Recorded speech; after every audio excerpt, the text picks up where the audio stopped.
needs to ship to someone else, and you're going to make sure that the ship to you is filled in. Requested ship date, auto-filled, and I'm okay with that.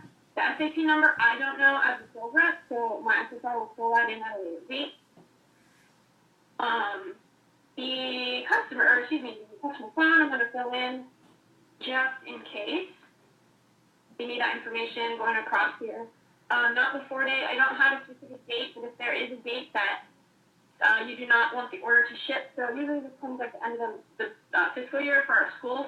So if the order can't ship, say, before July 1, then I would put July 1, 2015. Making sure that the order doesn't ship before that, because for some reason, sometimes schools can't receive it, whether it's summer or because of budget reasons or whatever. So you're going to want to make sure you fill that in if you need to. Reference number is your salesman reference number. So I'll go ahead and fill that in. Email. This may autofill depending on your customer information, but if not, you definitely want to make sure this is filled in. And the reason for that is a couple things. One, it's most importantly for your artwork. So that's the email that our department's going to use to send the art for this order. So you want to make sure that that is completed. Otherwise, I know I've been guilty if I forget to fill that in, the artwork comes to me only, and I assume it also goes to the coach, and obviously that's going to cause a delay. So you want to make sure you have that completed. Going across here, all these fields are auto-filled, so I'm good there. Ship complete. I'm going to go ahead and select partial, because as long as the group ship complete, that's totally fine. But you can, if you want it to ship complete, you can go ahead and select complete only. Order type, you want to make sure you select the correct one as well. Most of them are going to be standard for all of your orders. So if you're putting a web store together, then you're going to go ahead and select web. If you need a flyer, you can select flyer. If it's a comp order, select comp. And if it's a quote for your coach, go ahead and select quote. So now we get kind of down here to the meat of the order form.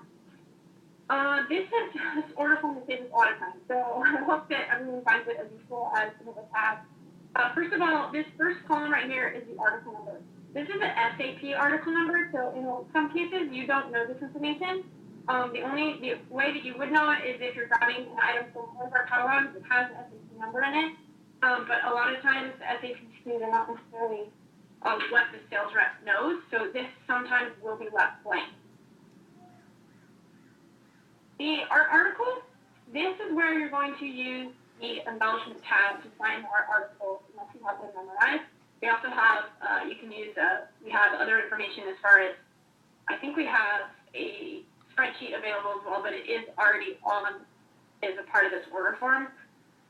So, for example, if I'm going to be using a 2-color screen print on a basic format, I'm going to take the SKU 9051, and I'm going to drop it right into my order form.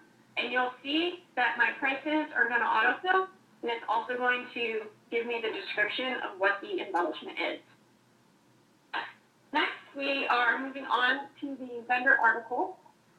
So I'm going to use, let's use the Under Armour micro short as an example. We're going to put the vendor article in here, just as it is, including the color code. Put the vendor name under the vendor column, the item description, the color, and this is an important column as well. This is whether you're telling our office whether the item should be in our stock or not. This particular item I know that we do stock, so I'm going to go ahead and put an X there. If it was something that we don't stock in our warehouse or in our